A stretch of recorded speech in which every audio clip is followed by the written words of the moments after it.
បាទសួស្តីបងប្អូនទាំងអស់គ្នាហើយថ្ងៃនេះខ្ញុំមកប្រាប់បងប្អូនអំពីអ្នកដែលទៅតែប្រើទូរស័ព្ទដៃថ្មីហើយមិនទាន់ចេះដាក់លេខកូដណាបាទដោយទូរស័ព្ទដៃខ្ញុំនេះអត់មានដាក់លេខកូដទេអញ្ចឹងហើយបើសិនជាបងប្អូនមានឯកសារឬក៏បងប្អូនបាទធ្លាក់បាត់ហើយក៏យកទៅបាទគេលេង Facebook យើងបានគេឆាតទៅខ្ចីលុយគេបានអញ្ចឹងហើយវាពិបាកអញ្ចឹងសម្រាប់បងប្អូនដែលចង់បាទចេះចាក់លេខកូដឬក៏ចង់ដាក់លេខកូដសម្ងាត់បងប្អូនអាចធ្វើតាមរបៀបខ្ញុំបានពេលក៏យកទៅឈុំម៉ាស៊ីនក៏បាត់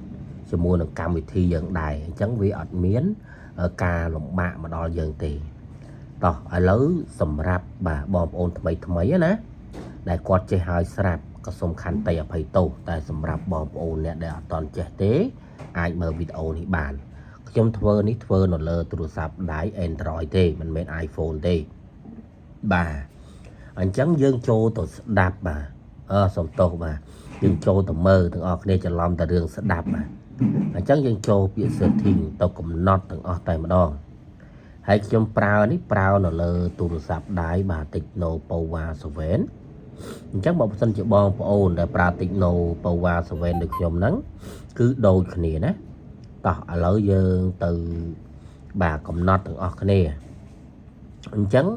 បងប្អូនឃើញកន្លែងនេះទេគេដាក់ passcode ណាបាទ passcode ច្រឡំ passcode បាទគេដាក់ keyword បាទហើយជាមួយនឹងsetting ណាអញ្ចឹងយើងចុចអាហ្នឹងមកបាទពេលច្រឡំមករឿង passcode ណានោះរួចហើយបងប្អូនក៏លេខមកមើលខាងលើនេះគេហៅថា lock ណាអ្នកពីខាងលើនេះហើយខាងក្រោមនេះគឺសម្រាប់ដាក់ scan ក្រយៅដៃនេះសម្រាប់ swipe បាទសម្រាប់ដាក់ scan មុខបងប្អូនណាអញ្ចឹងបងប្អូនអាចមានជម្រើស3បើសិនជាបងប្អូនអាចជ្រើសយកមួយណាក៏បានសម្រាប់ដាក់លេខទូរស័ព្ទឬក៏ដាក់អីចឹងទៅណាសម្រាប់ខ្ញុំចង់ដាក់លេខកូដចឹងខ្ញុំចុចយកខាងលើដែលកន្លែងពាក្យដាន់ណាចុចលើខាងលើនេះមករួចហើយគេមានជម្រើសឲ្យយើងជ្រើសរើសបងប្អូនអាចជ្រើសរើសឆ្នោតចេះក៏បានបាទចាំមើលឲ្យវានេះហើយសិនណានេះឲ្យវាលោតនេះហើយសិនបាទនេះចង់ឆ្នោតចង់អីចេះក៏បានដែរបងប្អូនណានេះយើងចង់ឆ្នោតចង់អីក៏ឆ្នោតទៅហើយយើងឆ្នោតភាសាទៀតទៅណាតែខ្ញុំមិនចង់ឆ្នោតទេណាខ្ញុំចង់ប្រើបាទលេខកូដចង់ប្រើលេខកូដមួយនេះអញ្ចឹងខ្ញុំប្រើលេខកូដទៅអានោះសម្រាប់លេខកូដដែលប្រើជាលេខបងប្អូនណាបាទរីឯប្រើជាអក្សរក៏មានដែរ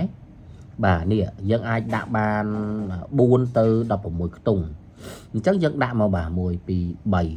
4 5 6 7 8 9យើងដាក់ចោលអញ្ចឹងណាដល់ពេលដែលយើងដាក់អញ្ចឹងហើយបងប្អូនណាអញ្ចឹងយើងចុចនិចទៅមុខបន្តទៅរួចហើយគេឲ្យយើងបំពេញភាសាទៀតអញ្ចឹងបំពេញភាសាទៀតមក1 2 3 4 5 6 7 8 9យ៉ាងមកបំពេញរួចរាល់ហើយយើងចុចទៅមុខបន្តទៅបាទនោះគឺជាការស្រេចណាការស្រេចហើយអញ្ចឹងបងប្អូនឥឡូវយើងថយក្រោយសិនមកចាំមើលតែយើងបានដោះចេញហើយនៅបានដាក់ហើយនៅច្រឡំទៅដោះច្រឡំទៅចេញហ្នឹងអញ្ចឹងខ្ញុំចុចប៊ីតុងមកបាទមុខក្លាវបាទហើយយើងចុចមកឃើញហើយដល់ពេលយើងចង់ដល់យើងបំពេញលេខកូដហ្នឹងបើយើងអត់បំពេញលេខកូដហ្នឹងគឺអត់ទៅទេអញ្ចឹងយើងបំពេញមក1 2 3 4 5 6 7 8 9ក្រឹបឃើញទេអញ្ចឹងបើសិនជាគេអត់ដឹងលេខកូដយើងទេអញ្ចឹងលុះត្រាតែឈូសម៉ាស៊ីនដូចតែឯកសារយើងបាទរឿងតុក្កតាស៊ីផ្សិតពេញនឹងប៉ុណ្ណោះប៉ះតែគេរើសបានទូរស័ព្ទដល់មិនដាក់លេខកូដហ្នឹងគឺទៅហើយបងប្អូនណាអញ្ចឹងបងប្អូនគួរតែដាក់លេខកូដទៅណាសម្រាប់ទូរស័ព្ទដៃល្អដូចជា iPhone អីឡើងលើអញ្ចឹងទៅណាបងប្អូនណាបាទ Android បាទNote អីចឹងទៅឡើងសេរីអញ្ចឹងទៅអានោះយើងដាក់ទៅវាល្អប្រសើរជាងហើយជាពិសេសហ្នឹងគឺបាទក្មេងៗដែលគាត់មកកាន់ទូរស័ព្ទហ្នឹងអញ្ចឹងមកបងប្អូនបាទដាក់ហើយបងប្អូនចង់ដោះចេញវិញក៏បងប្អូនអាចដោះបានដែរបងប្អូនគ្រាន់តែចូលកន្លែង setting ដដែលមកណាចូល setting ហើយបងប្អូនចុចកន្លែងហ្នឹងមក setting ហ្នឹងមករួចហើយបងប្អូនចុចលើកន្លែងហ្នឹងគេឲ្យយើងបំពេញលេខកូនដដែល1 2 3 4 5 6 7 8 9បាទរួចហើយយើងចុចទៅមុខមករួចហើយបងប្អូនចុចដានទៅមកបាទចុចដានទៅមកគឺវាបិទជាប់ហើយនេះឃើញទេវាលោតដានវិញហើយ chẳng bom ôn ai đã chỉ muốn được lịch code của bạn đã chỉ muốn được scan cái giáo đài của bạn đã chỉ muốn được scan một của bạn này là ngay bom ôn từng học này chẳng video nó miền tập nắng tới bom ôn này bom ôn nhiều khơiอย่างណាដែរបាទជួយ comment ម្នាក់មួយផងបាទចេះទេបាទ comment ខាងក្រោមមកខ្ញុំជួយប្រាប់